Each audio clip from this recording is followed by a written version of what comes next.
আবার নতুন একটা ভিডিওতে জানাচ্ছি। ভিডিওটা লেট না করে ভিডিও মূল টপিকে প্রবেশ করা যায়।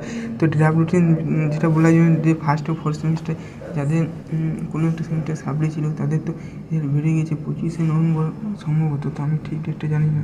তো যাই হোক, ডেটটা বেড়ে গিয়েছে। ফার্স্ট এবং ফোর্থ সেমিস্টার তারা ফিফথ সেমিস্টার পাস হয়ে গেছে। ফার্স্ট এবং ফোর্থ সেমিস্টার মধ্যে ফোর্থ সেমিস্টারের মধ্যে তাদের যে 8টি রেজাল্ট, তো এটা সম্ভবত কাল কিংবা পরশু চলে এসেছে। তো প্রত্যেকটা কলেজে গিয়ে তারা প্রত্যেকটা স্টুডেন্টদের কলেজে গিয়ে ওখান থেকে কলেজে গিয়ে আচ্ছা যেটা যে মার্কশিটগুলো নিতে হবে, সেটা ফিফথ সেমিস্টারেই হোক আর ফোর্থ সেমিস্টারেই হোক। তো ফার্স্ট টু ফোর্থ সেমিস্টারে কোনো একটা বিষয় রয়ে গেছে, তাদের সাপ্লি কাটেনি এবং বারংবার পরবর্তী সেমিস্টারে উঠে গেছে তাদের জন্য। তো ভিডিও যদি ভালো লাগে অবশ্যই লাইক করুন, সাবস্ক্রাইব করবে।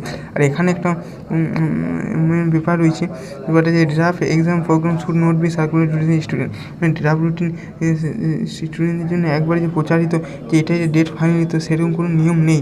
এটা যাই হোক, যদি পরবর্তী কোনো আপডেট আসে ডিফারেন্স থার্ড ফিফথ আমাদের চ্যানেল মাধ্যমে অবশ্যই জানিয়ে দেবো। ঠিক আছে, থ্যাংক ইউ।